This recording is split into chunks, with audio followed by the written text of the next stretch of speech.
Atenção! Começa agora uma teleaula de processos de fabricação do curso profissionalizante. Você vai assistir a teleaula de número 20. Bons estudos!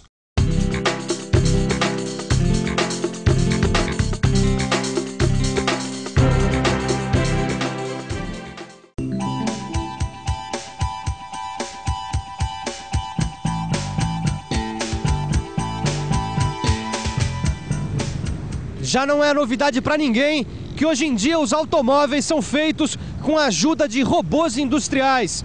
Mas você sabe qual é a principal área de atuação desses robôs dentro das montadoras? Você tem ideia de como funcionam essas máquinas? Pois os robôs industriais são o assunto de nossa teleaula de hoje. Você vai entender um pouco melhor como essas máquinas trabalham, vai saber que tipo de atividade os robôs já estão desempenhando e vai entender um pouco mais a íntima relação entre computadores e robôs. Eu tenho certeza que a alta tecnologia é um assunto que desperta o seu interesse. Por isso, fique ligado, porque a nossa teleaula está começando.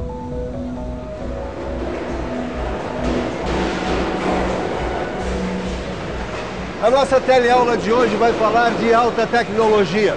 Nós vamos estudar os robôs industriais. Máquinas como essa que estão mudando o trabalho nas indústrias. Mas o que são os robôs? Sabe que essa é uma boa pergunta, Silva? Eu trabalho aqui nessa linha com esse monte de robôs e nunca tinha parado para pensar nisso. É, isso aí. Nós trabalhamos aqui todos os dias com ele e jamais paramos para pensar. Eu acho que os robôs têm a ver com os computadores. É, isso aí. O robô é o braço direito da indústria da informática, os computadores. Tanto que computadores e robôs desenvolveram-se quase que juntos. Tudo começou ainda na década de 50 nos Estados Unidos. Já naquela época, as linhas de produção começavam a ganhar dispositivos automáticos. É claro que eles ainda eram muito simples se compararmos ao que temos hoje. Mas foi com eles que começou uma nova área de estudos para os cientistas, a cibernética. Essa nova área buscava reunir em uma só máquina componentes mecânicos como os braços mecânicos, por exemplo, e os chamados cérebros eletrônicos da época, que são os avós dos nossos computadores de hoje em dia. Quer dizer então que a tal da cibernética é o nome que se deu à técnica de construir robôs? É isso aí. Os robôs são produtos da indústria da cibernética. E a cibernética sempre esteve ligada à informática. Tanto que nos anos 70 foi quando começaram a fabricar os robôs em larga escala. Já naquela época era possível construir robôs mais eficientes. E nos anos 80, finalmente, os robôs começaram a ser usados em grande escala.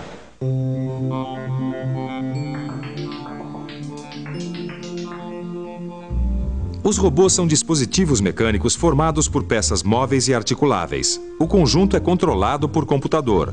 Os robôs desempenham diferentes funções. Um mesmo robô pode desempenhar várias funções. Para isso, basta que o computador que o controla seja reprogramado e que ele receba as ferramentas adequadas à nova função. Assim, um robô que trabalha como soldador pode desempenhar outras funções, como pintor, por exemplo. Peças móveis e articuláveis. Um robô é formado por peças assim. Mas o que são exatamente essas peças móveis e articuláveis, hein, Silva? Se você reparar, o robô é composto de várias partes, como braço, antebraço, corpo, etc. Pois bem, cada uma dessas partes é acionada por um motor. É exatamente aí que os robôs ganham grande versatilidade. Um robô como esse tem sensores, pelo menos um para cada motor elétrico. São esses sensores que informam continuamente ao computador a posição de cada parte da máquina. Essa informação é processada pelo computador, que transmite ordens para que o robô corrija sua posição ou permaneça na mesma. É o computador, através dos sensores, que controla todos os movimentos do robô. Ananias? Nossa, eu sabia que a teleaula de hoje estava toda tecnológica, mas não sabia que você tinha arrumado um computador aqui para sua oficina. Tá vendo só, dona Marta? Eu tô modernizando tudo por aqui. Sabe como é que é? Os clientes estão cada vez mais exigentes, né? Não, eu não sou tão exigente assim. Eu só queria que você quebrasse meu galho. A minha máquina de lavar roupa pifou de novo.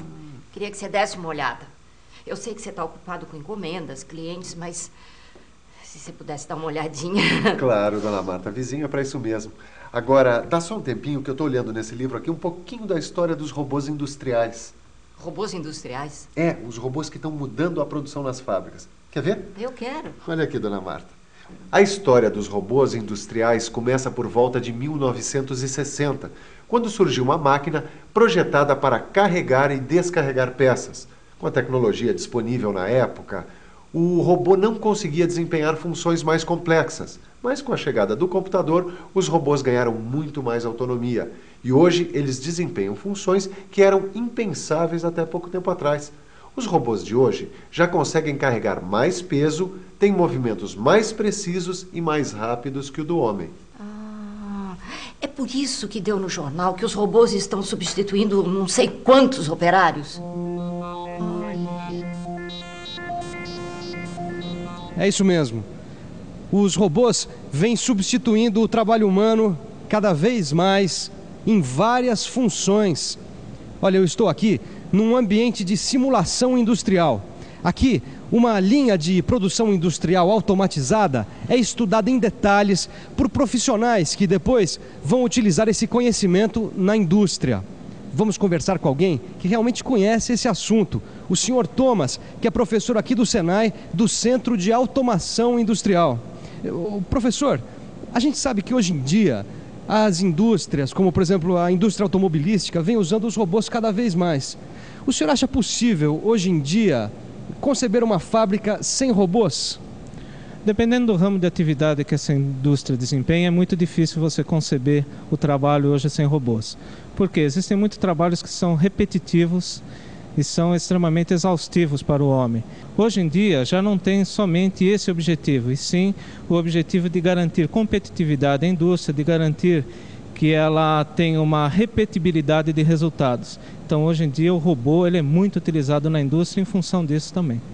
O uso de robô hoje em dia é quase obrigatório para as empresas que querem permanecer competitivas, mas eles também vieram para evitar que o homem continuasse exercendo funções perigosas ou insalubres, como a operação de soldagem. A soldagem é hoje a principal área de atuação dos robôs dentro da indústria. Isso se deve a alguns fatores básicos. Os postos de soldagem são lugares inseguros e insalubres, com a presença de radiação luminosa e térmica, de gases e de fagulhas metálicas. Além das difíceis posições em que o soldador tinha que se colocar para fazer a soldagem num ponto específico da peça. E, finalmente, o trabalho de soldagem é muitas vezes repetitivo, o que leva o soldador à fadiga física rapidamente, diminuindo sua produtividade. Por todos esses fatores, os robôs estão invadindo os setores de soldagem das fábricas. Agora você imagine como a produtividade das empresas cresceu com a chegada dos robôs e com a consequente criação das células de produção. Cresceu? Mas como cresceu? Cresceu, sim. Pelo seguinte, cada computador que controla cada célula de produção se comunica com os outros. O resultado é uma linha de produção sem atropelos, sempre operando no mesmo ritmo e aproveitando ao máximo a capacidade produtiva das máquinas. Daqui a pouco as fábricas só vão ter robôs. Eles vão ficando cada dia mais sofisticados e daqui a pouco estão fazendo tudo em todas as áreas. Também não exagera. Não é agora que os robôs vão substituir o trabalho do homem integralmente, não. Mas parte do que você disse é bem verdade. A união entre os computadores e os robôs criou sistemas eficientes. Com o aprimoramento da informática, os computadores estão cada vez mais rápidos, cada vez com maior capacidade de armazenamento de dados. E é isso que torna possível nós termos hoje robôs que operam com uma precisão de mais ou menos 5 centésimos de milímetro. Ou seja, a variação que pode ocorrer entre um movimento e outro de um desses robôs não é maior que 1/10 de milímetro. Então não dá para competir com a máquina? Em algumas coisas realmente não dá para competir. Apesar disso, essa precisão ainda não é suficiente para permitir que o robô exerça funções como o abastecimento de máquinas de usinagem, por exemplo, que exigem uma grande precisão. O atual nível de precisão é bom para operações como soldagem e pintura. Mas não se iluda, do jeito como os computadores estão evoluindo, logo, logo, essa precisão dos robôs vai estar ali bem próxima da precisão absoluta. Ananias, agora me explica uma coisa. Como é que o tal do robô aprende onde é que ele tem que soldar? Tá aí uma boa pergunta, dona Marta. Como é que o robô sabe o que tem que fazer? Bom, não se esqueça que quem manda é o computador. Assim, o robô precisa de programas que controlam os movimentos. Teoricamente, esses programas deveriam ser escritos numa linguagem que pudesse ser entendida pelo robô e pelo computador. Eu disse teoricamente porque na prática isso nem sempre acontece. As fábricas costumam usar um tipo de programação chamada teaching, que em inglês quer dizer ensinamento. E Ananias, você tá cheio de 9 horas, linguagem de computador. Como é que é mesmo? Teaching. Teaching, é teaching, dona Marta. E não é um bicho de 7 cabeças, é o seguinte. O teaching é um método parecido com o que nós usamos quando estamos ensinando uma criança a escrever. A senhora lembra quando a sua filha estava aprendendo a escrever? Então, nós fazemos o seguinte, nós pegamos a mão da criança e fazemos com que ela repita o mesmo que a nossa mão. Com os robôs é parecido. Funciona mais ou menos assim.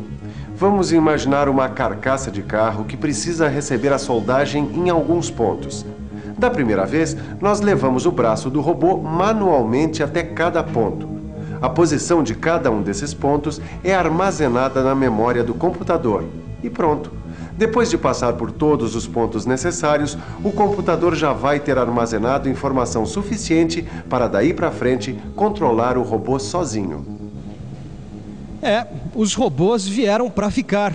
E com sua constante sofisticação, a tendência é que eles passem cada vez mais a ocupar novos espaços dentro das fábricas, que lutam para se manter atualizadas dentro de uma economia cada vez mais competitiva. A globalização da economia está cada vez mais diminuindo as barreiras entre os países e aumentando o câmbio de tecnologias e equipamentos. Com isso, a competição das empresas aumentou e muito. Assim, a briga pela eficiência e produtividade se transforma quase que numa questão de sobrevivência. E como você viu, pela atuação do robô, quem tem tecnologia sai sempre na frente. Vamos à revisão? E atenção, se liga aí que é hora da revisão. Na teleaula de hoje, você aprendeu um pouco mais sobre os robôs. Viu como eles surgiram e como evoluíram nos últimos anos. Você viu também que os robôs são controlados por computadores que, ao mesmo tempo, controlam inúmeras outras operações. Você ficou sabendo quais as principais áreas de atuação dos robôs dentro das fábricas.